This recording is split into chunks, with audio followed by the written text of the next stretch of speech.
Peace and what is beautiful souls, magnificent beings. In this video, guys, we'll deal with the concept of being hard on yourself and how this ill-placed ideal is wreaking havoc on the mental and emotional states of being of many individuals and causing much damage to those individuals who apply this same concept as it is regards their children. So allow us to dive in and deal with the psychology of being hard on oneself or the self-criticism. And I'll give you a few things as to how I see this play out. So first, let us understand this. In psychology, many people assume being hard on themselves is motivating, i.e. tough love that pushes improvement. Evidence points the other way. Hard self-criticism activates the threat-stress response, increases avoidance after setbacks, and can sap resilience and motivation over time. Again, you and I have been taught a primitive way of self-motivation and motivating others. And this primitive way of doing things not only damages the psychology of the individual, it damages the psychology of those individuals up under that individual's supervision. If it's a coach, if it's a football coach, basketball coach, trainer, teacher, mentor, etc. These primitive ways have their kickback in a negative way, and it's usually damaging to the individual and to those who are under their guidance. One of the things that you and I must understand is this: we should always challenge ourselves to do difficult things, but we should balance that challenge and those difficult things with relaxing things. We should also never be hard on oneself.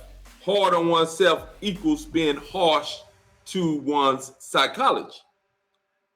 It is more applicable and beneficial that you and I become understanding of what needs to be done in the difficult phases that we implement into our life and how we go about pursuing them without being hard on ourselves, not being harsh to our psychology, but setting up difficulties that make us strong, make us resilient, and pushes us to the brink.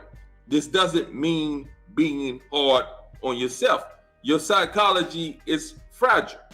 It can lead in many directions. Many individuals become extreme narcissists, become neurotic, and some even psychotic in this push to achieve. Many others become aloof. They become apathetic. They become self-demeaning and always comparing themselves to another human being. These things are damaging to the human psychology. They're damaging to the emotional state of the human being, and it causes a fallout downstream.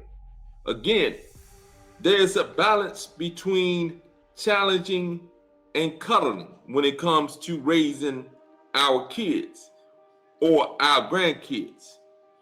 Yes, they should be challenged. They should also be cuddled. You have to understand the psychology of the human organism. Those who adapt to the harsh conditions and continue to push through often become neurotic in their behavior, often have to turn to substance abuse or turn to some vice in order to deal with their psychology that has been damaged by them and by those who were above them, pushing them to be a certain way without understanding the unique nuances of psychological and emotional health. Yes, you should challenge yourself. Yes, you should do difficult things. You should never be hard on yourself because that equals harshness to the psychology.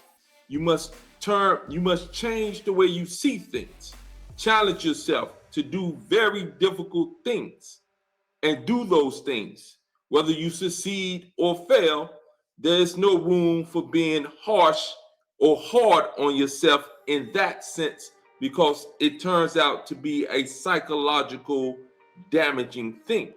We must reconsider what it is that we've been taught.